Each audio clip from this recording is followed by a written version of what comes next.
Okay, so mag-start na tayo. Good morning sa ating lahat. And last week is natapos na natin yung formation, distribution ng profit, and operations ng partnership. So ngayon naman is mag-start tayo sa corporations, basic considerations. So mag-start tayo sa definition. Next slide. And a corporation is an artificial being created by operation of law, having the right of succession and the powers, attributes, and properties expressly authorized by law or incident to its existence. So, itong definition na to is hindi lang siya kung saan nagmula. This is from the Corporation Code of the Philippines, Section 2. So, para mas maintindihan pa natin itong definition na to is, let's move on to the attributes of a corporation. Next slide po. Ayan. So, dito to sa attributes of corporation, meron tayong apat. First is, a corporation is an artificial being with a personality separate and apart from its individual shareholders or members. So, sabi niya dyan is artificial being. So, ano nga ba ang artificial being? So, kung ang tawag sa atin na natural person is human being, ang corporation naman is artificial being or juridical person. It has a separate personality sa kanyang mga shareholders or members. Ibig sabihin, kapag may nabuong corporation, isa din siyang, separate siya na person or separate siyang individual sa mga shareholders niya or members niya. Hindi tulad sa partnership na parang ano lang siya nung mga partners niya, di ba? Parang iisa lang, ganun. So, next is, it is created by operation of law. So, itong created by operation of law na to is one of the characteristics that differs corporations from other types of business. Kasi, hindi siya mabubuo just by the existence of mere agreement lang, just like business partnerships. Corporations require either by a special incorporation law that directly creates the corporation or by means of a general corporation law. So, sabi nga dyan, di ba? Ang sabi ko nga kanina, di ba, isa siyang juridical person. So, kaya siya naging juridical person is kasi created siya by operation of law. Kaya nga juridical, di ba? So, itong corporation na to is hindi siya nabubuo just by creating an agreement or contract. Meron siyang kailangan na law para mabuo siya. So, example ng law na yun is yung the Corporation Code of the Philippines. So, pangatlo is it enjoys the right of succession. So, ano nga ba ang right of succession? Right means karapatan. And succession. Ano ba yung succession? Magtuloy-tuloy. Karapatan na mabuhay. Karapatan magtuloy-tuloy. A corporation has the capacity of continued existence subject to the period stated in the Articles of Incorporation. The death, withdrawal, insolvency, or incapacity of the individual shareholders or members will not dissolve the corporation. So, unlike sa partnership, di ba pag sa partnership, pag may nawalang isang partner, madidissolve na agad yung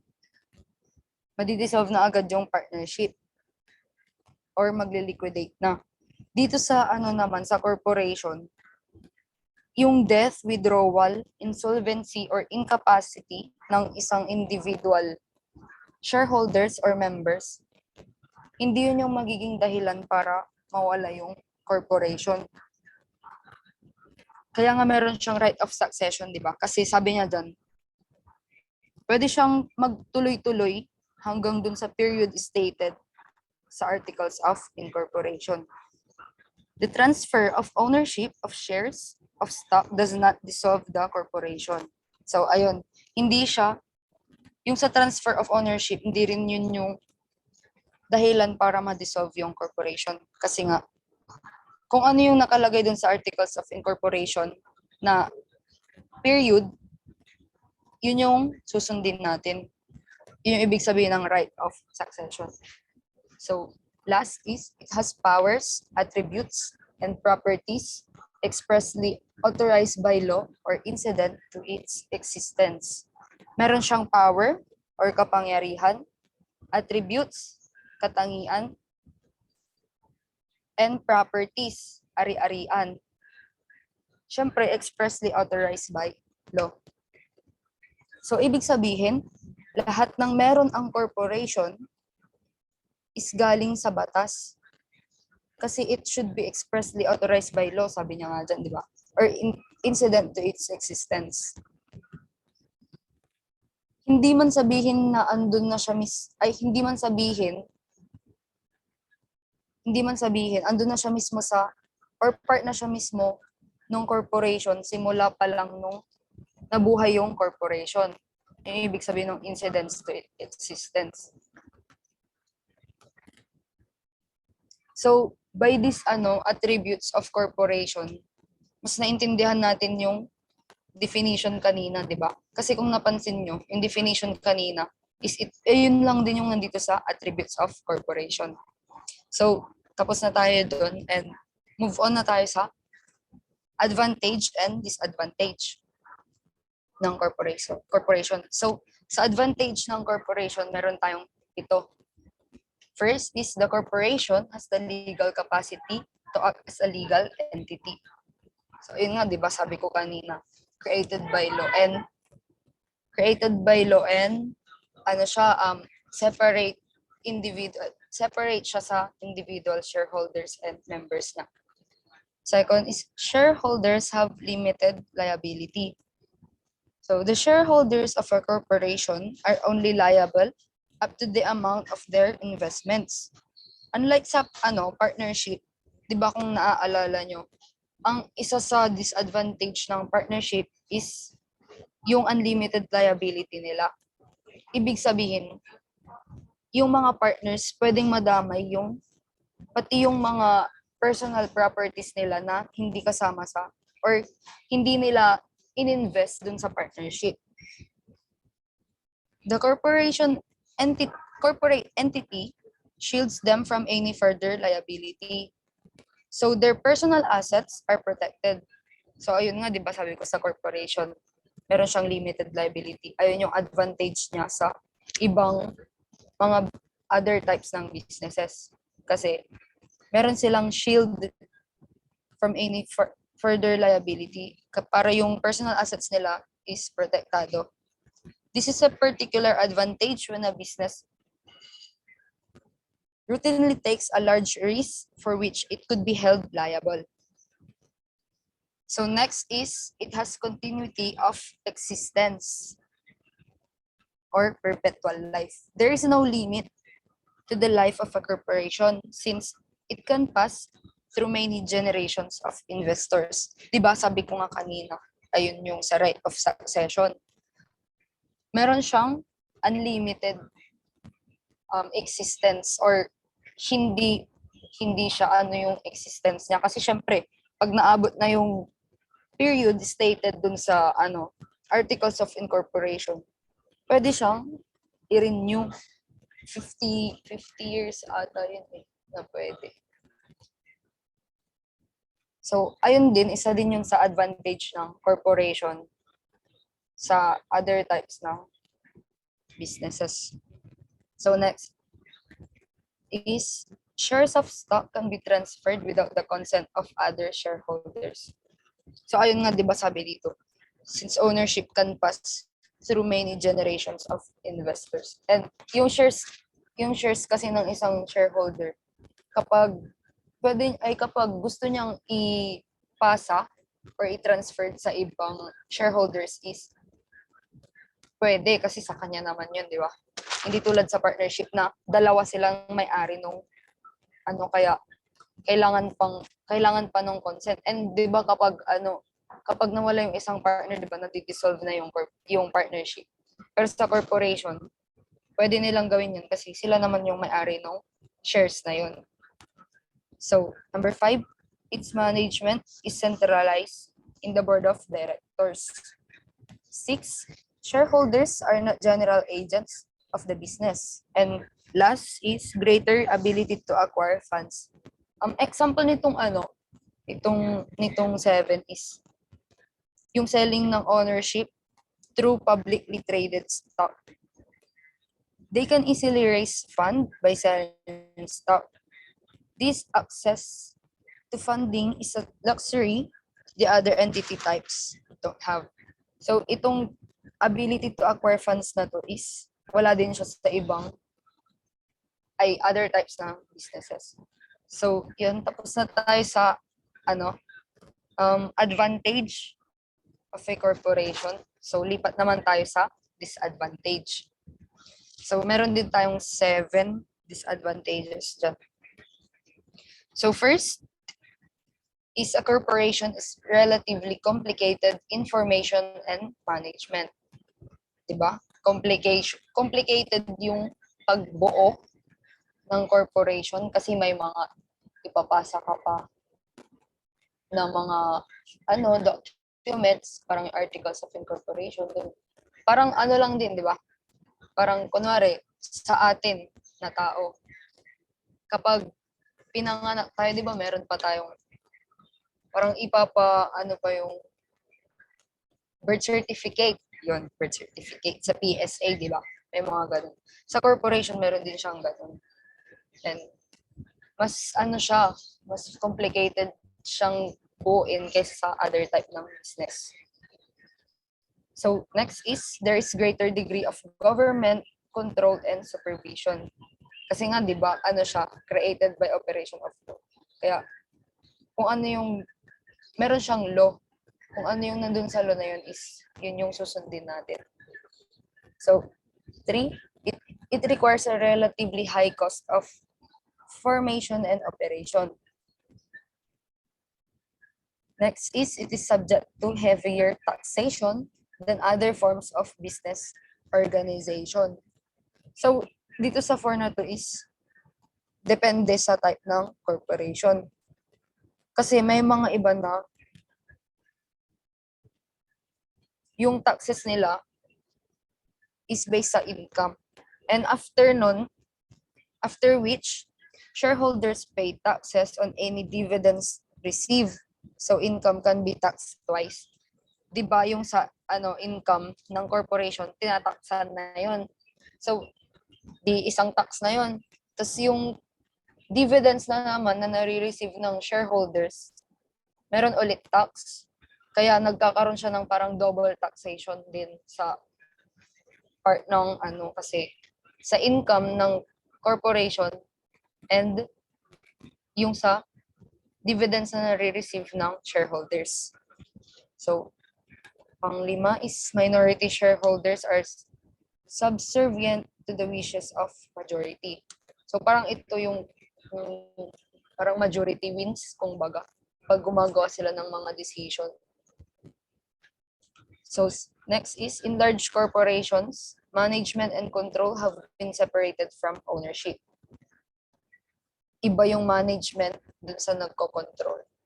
Sa mga large corporations yun.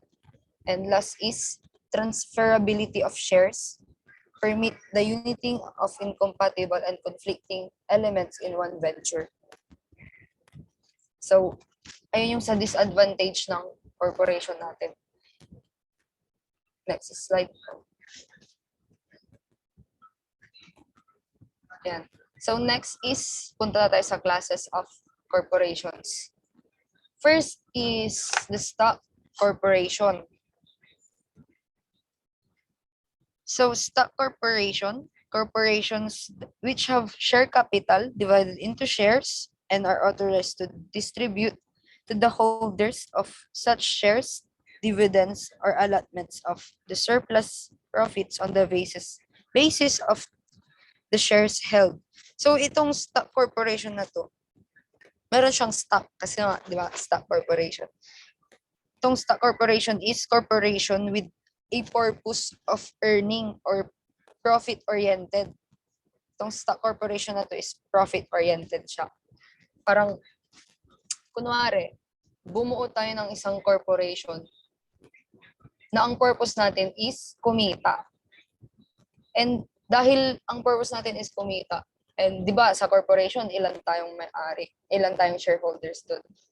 So para malaman natin kung ilan yung percentage ng shares mo, percent of shares mo, meron tayong, mag-aano tayo ng stock na tinatawag. Kaya nga stock corporation siya. So dito sa stock corporation na to, yung yung profit or yung profit is divided siya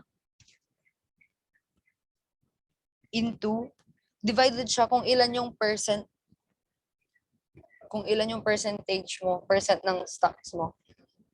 Ayun yung allocation nila kung based sa percentage ng shares ng per shareholders. So ang tawag pala sa sa owner ng stock corporation is shareholders or stockholders.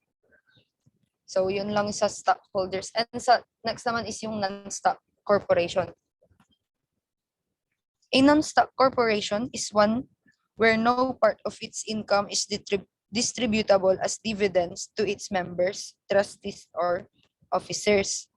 Any profit that a non-stock corporation may obtain as an incident to its operation shall, whenever or proper, be used for a furtherance of the purpose or purposes for which the corporation was organized. Ayun yung sabi sa Corporation Code of the Philippines sa Section 87. So itong non-stock corporation na to is hindi siya katulad ng stock corporation na ginawa with the purpose of earning. Hindi siya profit-oriented. Itong non-stock corporation na to is for purpose ng parang kunwari sa religious, charitable, charity organization, foundation, political, educational, literary, scientific, social, or benevolent purposes. Parang sa di ba, public schools. Isa yung non-stock corporation. Hindi, ang purpose nun is, dun sa mga nabanggit ko, hindi siya profit-oriented. Parang kabaliktaran siya nung stock corporation. And dito sa kung sa non-stock corporation, dinidivide yung allocation ng profit nila is depende sa shares, percentage ng shares. Sa non-stock corporation naman, any profit na nakukuha nila or incident to its operation, hindi siya dinidistribute sa mga may-ari. Parang iniipon nila yun or ginagamit nila yun para dun sa pagpapatuloy ng purpose kung bakit nila binild yung corporation na yun. Lahat ng income ay para sa purpose, hindi para sa may-ari ng corporation. So dito sa na to, kung sa stock corporation ang tawag sa mga owners is shareholders or stockholders.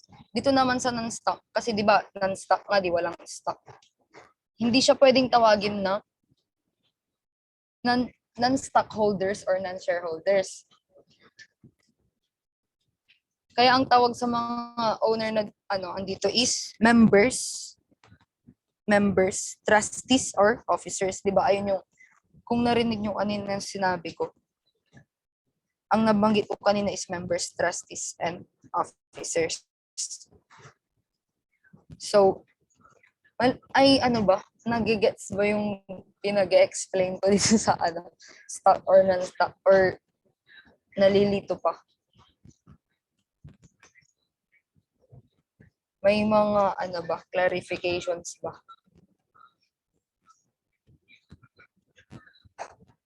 So, yun, parang wala naman ng clarifications. So, tapos na tayo sa classes ng corporation. Next naman is yung sa other classifications, which is to be discussed by sino nang discuss? So, good morning po sa ating lahat. Now, I will discuss about other classifications of corporations. So, we have 7 classifications of corporations. So, first is according to number of persons. So, according to number of persons, we have 2. First is corporation aggregate. A corporation consisting of more than one corporator. So when we say aggregate, madaming bumubuo sa corporation. Basically or generally, yun nga, more than one corporator. Letter B is corporation sole or a special form of corporation usually associated with the clergy. So it is a corporation which consists of only one member or corporator and his successors such as a bishop. So yun nga, alam naman natin, pag sole, isa lang. Iisa or special kind siya ng corporation. Mostly religious, tipong merong successor na tinatawag na bishop. So, second classification is according to nationality. A, domestic corporation. A corporation organized under Philippine law. Alam naman na natin yun. Pag domestic, dito sa Philippines, ni-register under SEC, Securities Exchange and Commissions ng Pilipinas. Pag foreign naman, foreign corporation, a corporation organized under foreign laws. So, foreign, hindi siya in-apply sa Philippines, in-apply siya sa abroad. Third classification, according to public or private purpose. Letter A, public corporation. A corporation formed or organized for the government of a portion of the state, example, provinces, cities, municipalities, and barangays. So, when we say public, it means part of the government. So, yun nga, nabanggit natin yung mga examples, cities, provinces, municipalities, etc. Binubuo siya or bahagi siya ng government. So, yung public is for public purpose for the benefit of all. And then, second one is private corporation. Private corporation, a corporation created for private aim, benefit, or purpose. Dito, may sarili kang gusto. Hindi siya, kaya nga private, hindi siya part ng government. And for your personal, for your private. Number 4, classification according to whether charitable purpose or not. Letter A, ecclesiastical corporation, those organized for religious purposes. So, tanda natin pag ecclesiastical for religious purpose. Letter B, eleemosynary corporation, those established for public charity. C, civil corporation, those established for business or profit. So, dito, tanda natin, ecclesiastical for religious purpose. Eleemosynary for charitable purpose. And then pag civil, not charitable, tapos profit-oriented siya. So, fifth classification, according to their legal right to corporate existence. A, de jure corporation. A corporation existing in fact and in law. It is organized in strict conformity with the law. So itong de jure, ito yung corporation who follows legalities. And then yung second na one naman is de facto corporation. De facto corporation, a corporation existing in fact but not in law. Kung yung sa de jure, corporation who follows legalities, itong de facto, nag-i-exist ka but not in the eyes of the law. Meaning, yung legal process mo hindi na comply. So, 6, according to degree of public participation with regard to share ownership. Una, closed corporation. A corporation whose share ownership is limited to selected persons or members of a family not exceeding 20 persons. So yung closed corporation, ang may-ari ng shares iilang tao lamang. At saka limited to selected persons or members of a family.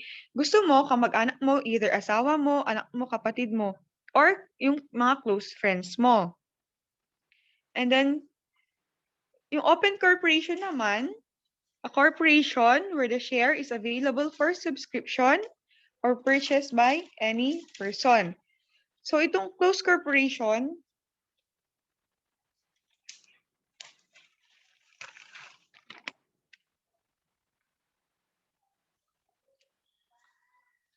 so yun, closed corporation nga,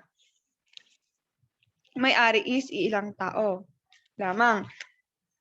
Either family or close friends.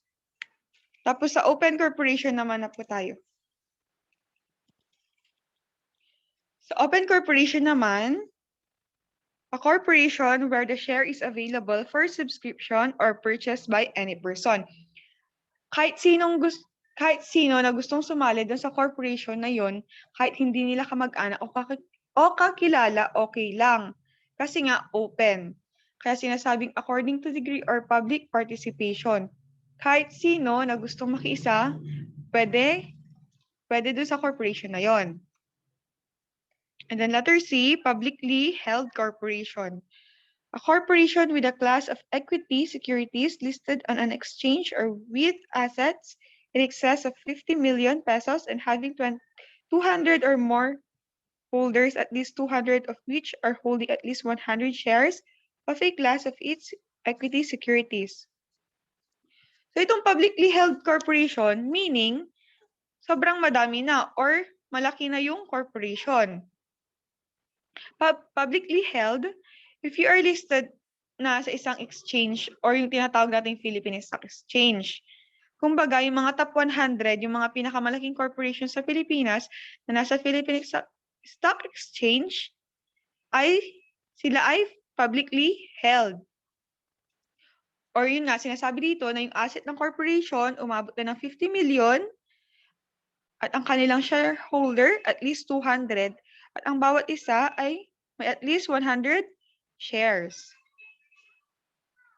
So, last classification, according to their relation to another corporations. So, number 1 ay letter A, parent or holding corporations. A corporation is related to another corporation that it has the power to either directly or indirectly elect the majority of the directors of a subsidiary corporation. So, itong parent or holding corporation, yon. Pag sinabing parent, meron kang anak, meron kang hinahawakan sa madaling salita. Ito yung parent. Tapos, yung parent, and then yung subsidiary, yun yung parang anak niya, tinatawag na anak niya. Parent corporation has a controlling interest in another corporation, which means it has a majority ownership. Kasi yung subsidiary nga, ito yung parang anak ni parent. Subsidiary corporation or daughter corporation. Ito yung corporation owned or controlled by another corporation, which is called the parent corporation or holding corporation. In short, yung subsidiary corporation, it is controlled and at least majority owned by another company. So, may katanungan po ba tayo or any clarifications about sa other classifications of corporations?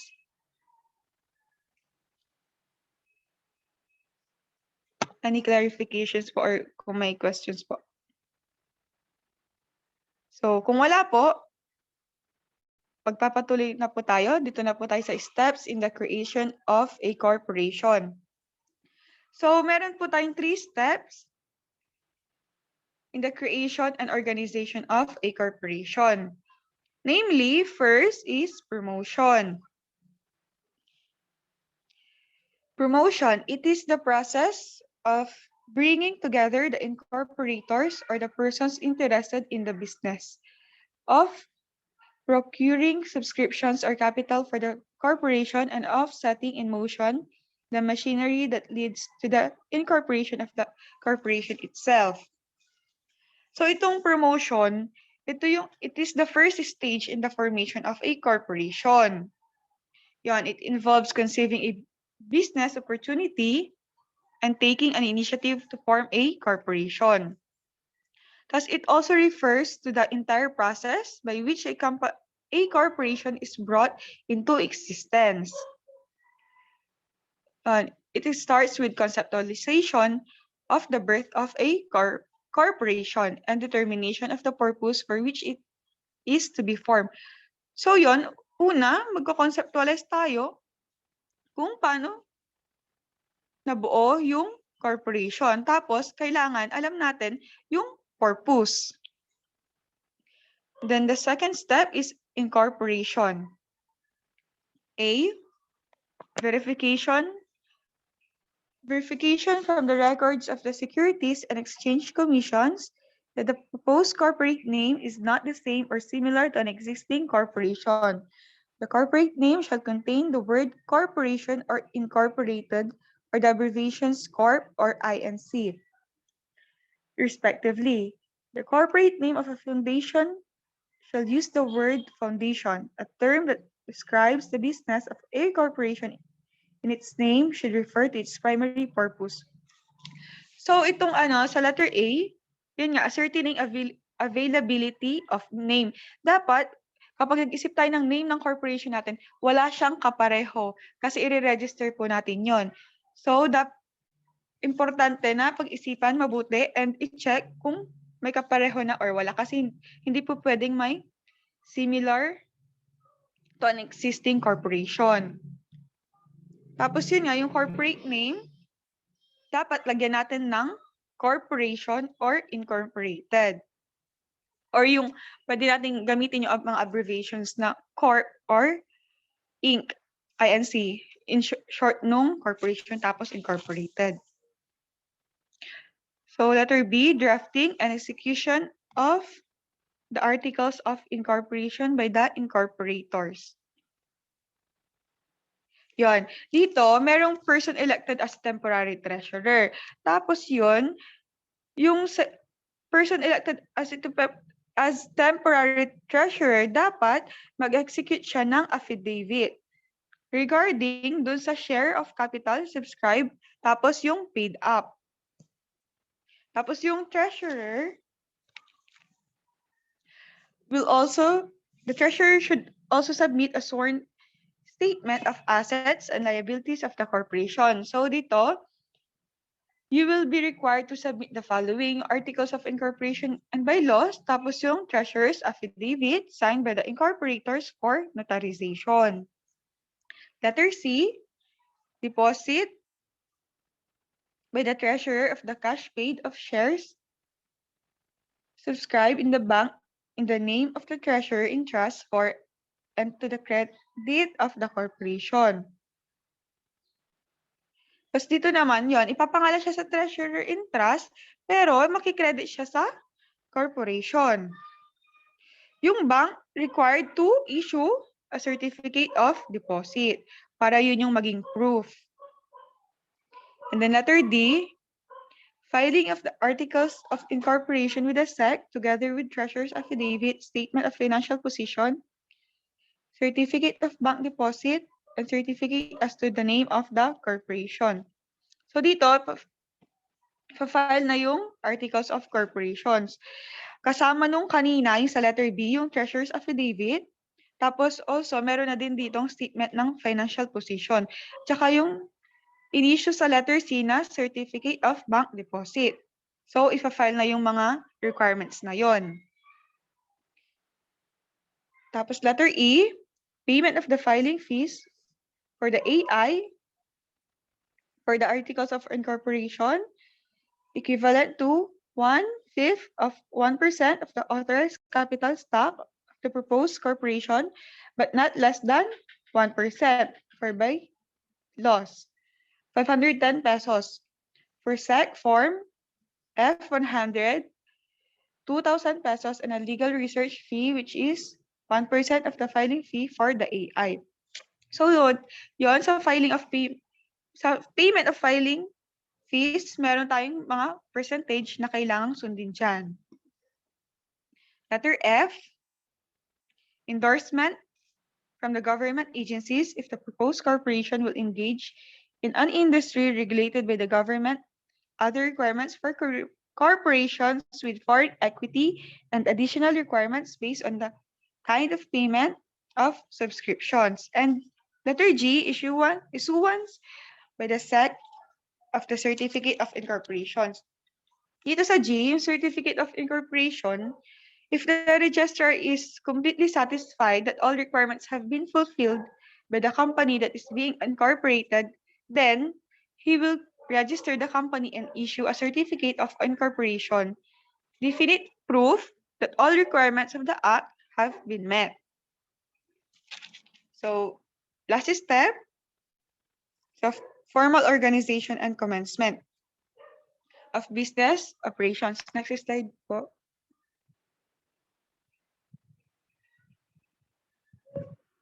Next slide po. Thank you. Formal organization and commencement of business operations. So dito sa formal organizations, nire-require niya yung adaptation of bylaws, yung election of the board of directors, at saka yung administrative officers. Tatlo yon na nire-require niya. Tapos, it also includes the taking of such other steps as are necessary to enable the corporation to transact to the legitimate business or accomplish the purpose for which it was created. So dapat, kapag as a corporation, dapat makitransact tayo sa mga legitimate businesses. And according to Section 22 of the Corporation Code, states that if a corporation does not formally organize and commence the transaction of its business within 2 years from the date of its incorporation, its corporate powers shall cease and the corporation shall be deemed dissolved. So yon, sabi niya, kapag hindi daw yung corporation hindi formally organized or nakakommense commence a transaction ng business within 2 years, yon, yung corporate powers shall cease, may stop. And maaaring ma-dissolve na po yung corporation. Pero sabi dito, however, if a corporation has commenced business but subsequently becomes continuously inoperative for a period of at least 5 years, the same shall be a ground for suspension or revocation of its certificate of incorporation. So yun, kapag yung corporation nag-start ng business pero subsequently becomes continuously inoperative, hindi siya nag-operate for at least 5 years, mag-ground siya for suspension. Tapos, ang malala pa is, maaaring ma-cancel yung certificate of corporation or pagpapawalang visa dun sa certificate of incorporation. So, any questions po sa steps in the creation of a corporation before po mag-proceed sa next topic?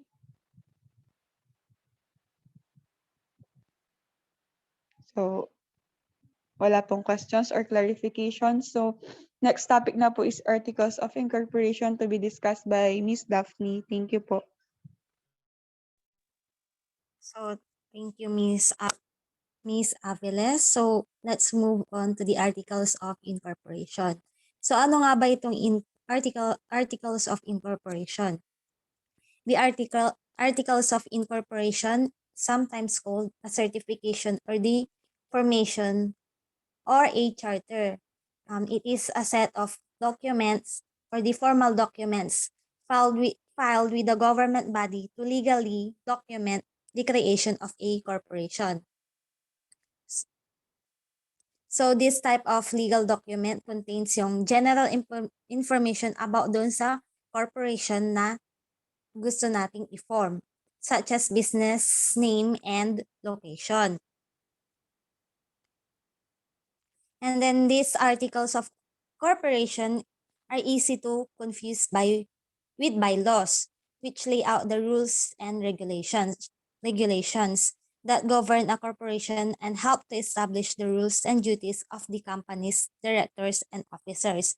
Siyempre, itong articles of corporation is tawag dito, may rules and regulations siya na makakatulong para dun sa pag-establish nung rules and duties nung companies niya. And in the Philippines, the general law which govern the creation of private corporation is the Corporation Code of the Philippines. And then under Section 14 of Corporation Code of the Philippines na lahat ng corporation daw na organize under this code is kailangan mag-file doon sa SEC or yung Securities and Exchange Commission articles ng incorporation in any of the official languages. Dali sign, syempre may sign siya and acknowledgement or acknowledge ng mga incorporators na ng isang corporation and containing substantially the following matters except as otherwise prescribed by this code or by special law. So next po.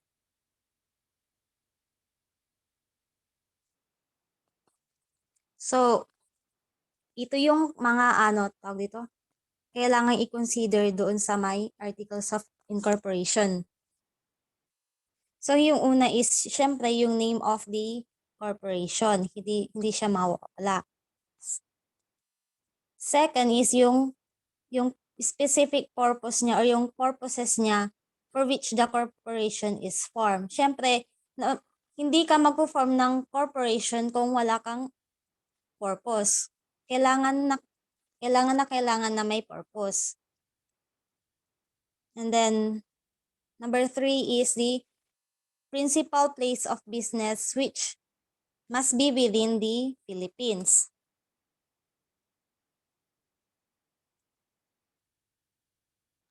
Kung saan gusto mong i-place yung business and which must be in the Philippines nga. Kailangan nasa Philippines. Number 4 is yung terms of the existence. The term for which the corporation is to exist. Kung hanggang kailan siya pwedeng mag-exist. Di ba alam naman natin yung corporation is may life siya ng 50 years and then pwede natin siyang i-extend. Number 6 is yung names, nationalities, and residences of the incorporators. Siyempre, kailangan natin alamin or i-include dito yung kung sino nga ba yung mga incorporators natin and kung Filipino nga ba sila or kung may lahi sila and yun nga, yung residence nila. Number 6 is yung number of directors or trustees ng corporators. And which shall not be less than 5 nor more than 15. Hindi bababa sa 5 at hindi tataas sa 15 members ay number of directors or trustees. Number 7 is yung names, nationalities, and residences of the persons who shall act as directors naman or trustees until the first regular directors or trustees are elected and qualified. And sa number 8 naman, if it be a stock corporation naman, kailangan yung amount of its authorized capital stocks in pesos or lawful money of the Philippines.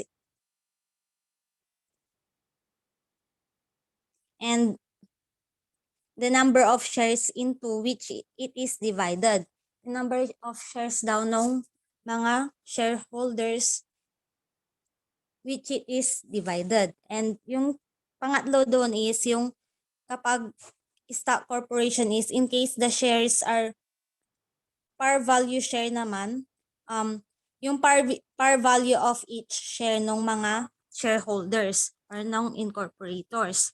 And then names na syempre hindi rin mawawala yung names nila, nationalities nila, and yung residences of the original subscribers naman. And then lastly, under if the shares are par value shares is yung amount subscribed and paid by each subscriber on his subscription. Yung amount nung sinubscribe nila.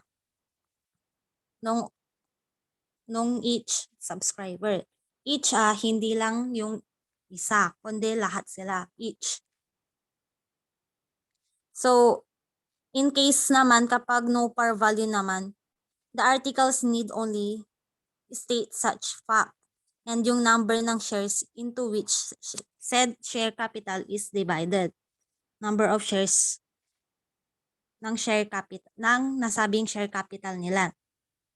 Then if it be a non-stock corporation naman, yung amount ng capital nila, then yung name, nationalities, and residences of the contributors and the amount contributed. So ayun. Ayun po under ng articles of incorporation.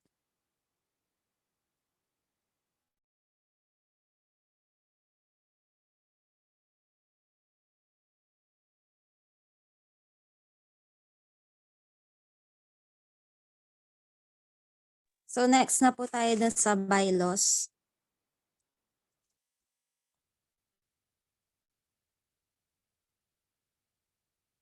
So bylaws is, these are the rules of action that adopted by the corporation for its internal government and for the government of its officers, shareholders, or members. The bylaws shall be adopted within 1 month from dun sa issuance ng Certificate of Incorporation na binigay ng SEC or yung Securities and Exchange Commission. Then, sinasabi dito na failure to file a code of bylaws shall render the corporation liable for the revocation of its registration. I-revoke siya. And then, a private corporation may provide in its bylaws for, yung una is yung time, place, and manner of calling and conducting regular or special meetings of directors or trustee. Second is yung time and manner of calling and conducting regular or special meetings naman nung shareholders or members. And yung pangatlo is yung required quorum in meetings nila ng shareholders or members and the manner of voting therein.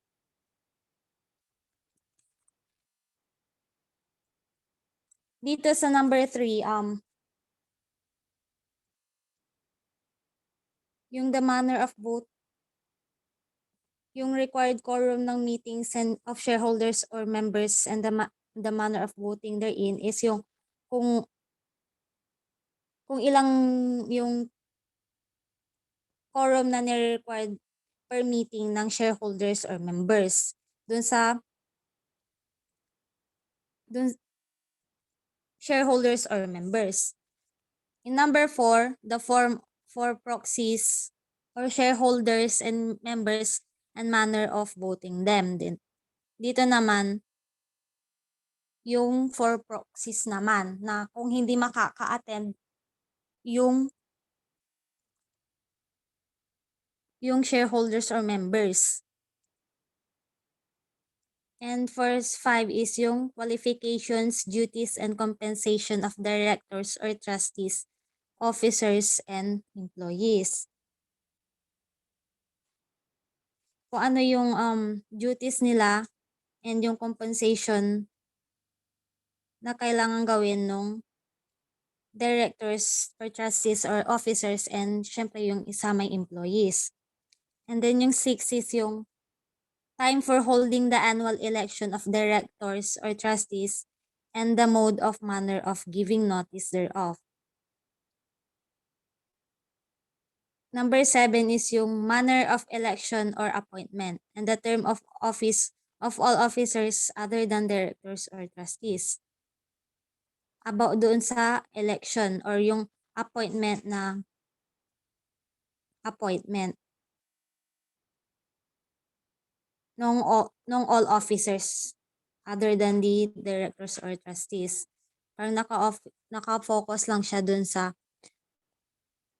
may officers, yung terms of office of all officers. Yung 8 is yung penalties for violation of the bylaws. Kapag hindi mo nasunod yung mga rules and regulations ng corporation.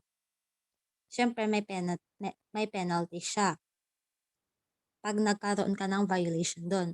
And yung 9 is yung in the case of stock corporations, yung manner of issuing stock certificates naman.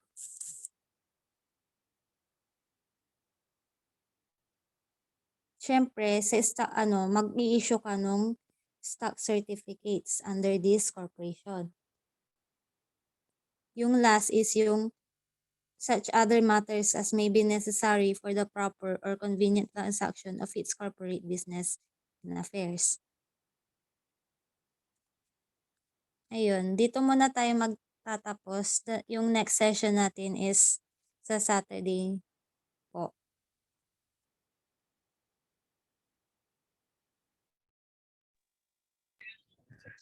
Okay, so yun. Tapos na tayo sa tutorial for today. Pero before tayo mag-end, documentation muna tayo.